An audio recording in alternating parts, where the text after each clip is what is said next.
महाकुंभ में संतों का डेरा लगा हुआ है। दूर दूर से आए संत संगम तट पर अपनी धूनी रमाएं, प्रभु की भक्ति में लीन हैं। इनमें से कुछ संत अपने अनोखे काम या अंदाज के कारण सोशल मीडिया पर तेजी से वायरल हो रहे हैं। प्रयागराज के संगम तट पर साधु संतों की शिविर लगा हुआ है। इन शिविरों में लाखों श्रद्धालु संतों का आशीर्वाद लेने पहुंच रहे हैं। कुछ संत अपने कामों की वजह से सुर्खियां बटोर रहे हैं, जिस कारण वे लोगों के बीच प्रसिद्ध हो रहे हैं। सोशल मीडिया पर कुछ संत अपने काम और अंदाज को लेकर तेजी से वायरल हुए हैं। ऐसे ही एक और बाबा सोशल मीडिया पर वायरल हो रहे हैं। ये बाबा बड़े बड़े रोगों का इलाज करते हैं, जिस कारण इनके शिविर में लोगों की लंबी लंबी लाइन लगी हुई है। क्या है इनका नाम? एक मीडिया रिपोर्ट के मुताबिक बाबा का नाम लोग डॉक्टर बाबा और ट्रीटमेंट बाबा बता रहे हैं। डॉक्टर बाबा का शिविर महानिर्वाणी अखाड़े के बाहर एक तंबू में लगा हुआ है। ये बाबा भुवनेश्वर से आए हैं और बड़े बड़े बीमारियों का इलाज करने का दावा कर रहे हैं। यह सेवा वह पूरी तरह निशुल्क कर रहे हैं, जिस कारण लोगों की लाइन उनके शिविर के बाहर लगी रहती है। बाबा ने अपना नाम आर्तत्राण बताया और कहा कि वे उड़ीसा की राजधानी से महाकुंभ में आए हुए हैं। वे 2011 से डिवाइन ट्रीटमेंट कर रहे हैं। साथ ही वे भारत के अलावा कई देशों में जाकर भी लोगों की असाध्य बीमारियां ठीक करते हैं। ऐसे करते हैं इलाज। एक मीडिया से बात करते हुए बाबा ने कहा कि बोर्ड पढ़कर उनके पास इलाज करवाने आते हैं। वह हड्डियों की बीमारी के साथ कई असाध्य बीमारियों का इलाज करते हैं। उनके पास मुंबई, पुणे जैसे बड़े बड़े शहरों के लोग अपनी बीमारियों का इलाज कराने आते हैं। आगे बाबा ने दावा किया कि भगवान शिव की कृपा से हाथ पैर से छूने, थपथपाने, खींचने और मलने के साथ थप्पड़ मारने से मरीजों के दुख दर्द दूर हो जाते हैं। क्या आपको पता है कि त्रिवेणी संगम पर शाही स्नान किस कारण से किया जाता है? अगर नहीं पता तो ऐसे चलिए आपको इसके महत्व के बारे में बताएंगे। हिंदू धर्म के लिए प्रयागराज का संगम बेहद पवित्र माना जाता है। प्रयागराज में गंगा, यमुना और सरस्वती नदी में होता है। प्रयागराज के संगम में गंगा, सरस्वती और यमुना के मिलन का नज़ारा देखने को मिलता है। ऐसी धार्मिक मान्यता है कि महाकुंभ, कुंभ और अर्धकुंभ के दौरान त्रिवेणी संगम में स्नान करने से जातक को मोक्ष की प्राप्ति होती है और पापों से छुटकारा मिलता है। साथ ही उसके जितने भी पाप होते हैं वो सब काट जाते हैं और उसको शांति मिलती है। तो आपको भी अगर कुंभ मेले में आना है तो सावधानी से आइए और संगम के साथ साथ हनुमान जी के भी दर्शन करके जाएं, क्योंकि प्रयागराज एक संतों की नगरी है जिसमें सभी लोग आस्था की डुबकी लगाते हैं तो अपने जीवन को धन्य करते हैं, साथ ही अनेक प्रकार की कार्य भी करते हैं। मौनी अमावस्या का दिन स्नान दान के लिए अत्यंत महत्वपूर्ण माना जाता है। कहते हैं कि इस दिन स्नान दान करने से कई गुना अधिक शुभ और पुण्यकारी फलों की प्राप्ति होती। इस साल मौनी अमावस्या 29 जनवरी को मनाई जाएगी। माघ मास में आने वाली इस अमावस्या को माघी अमावस्या के नाम से भी जाता है। मौनी अमावस्या के दिन स्नान दान का विशेष महत्व है। हर वर्ष मौनी अमावस्या के दिन तीर्थराज प्रयागराज में त्रिवेणी संगम में डुबकी लगाने के लिए श्रद्धालुओं की काफ़ी भीड़ उमड़ती है। इस दिन त्रिवेणी में स्नान की वजह से इसे त्रिवेणी अमावस्या के नाम से भी जाना जाता है। वहीं अगर किसी की कुंडली में पितृदोष है तो वो मौनी अमावस्या के दिन स्नान के बाद दान करें। साथ ही पितरों का पिंड दान, श्राद्ध और तर्पण भी करें। ऐसा करने से पितृ प्रसन्न होते हैं और उनकी खास कृपा प्राप्त होती है।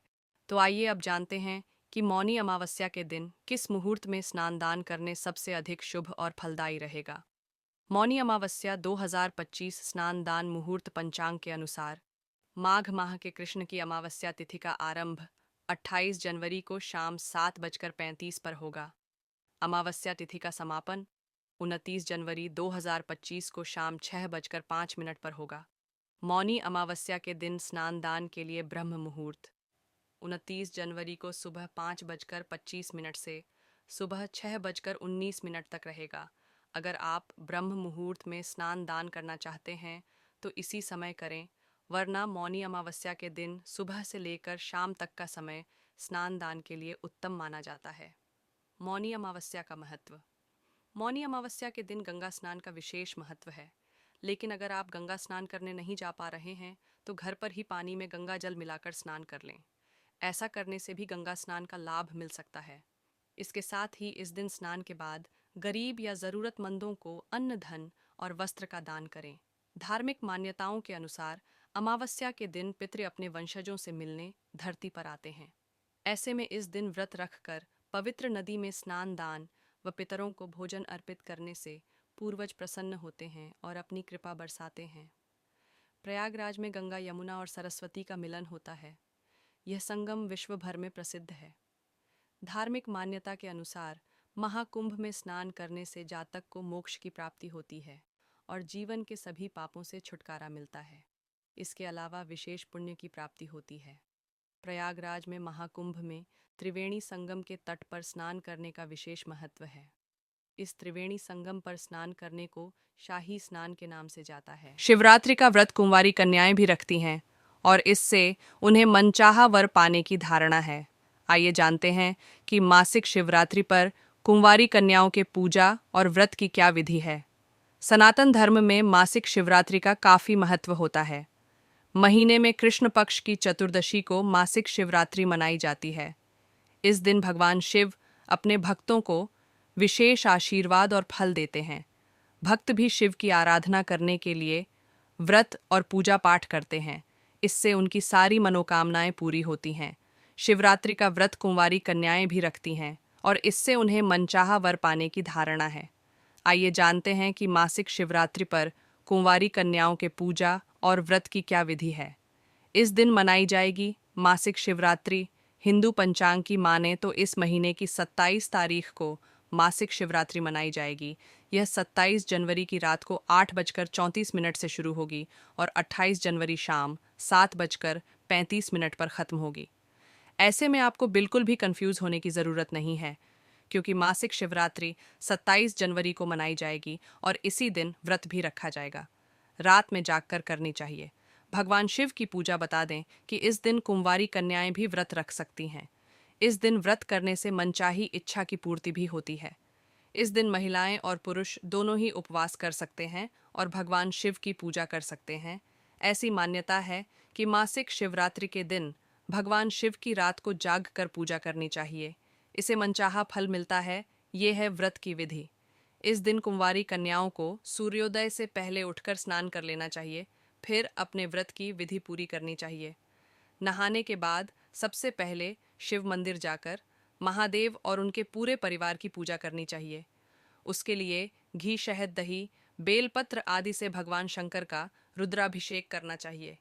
अन्न नहीं करना चाहिए।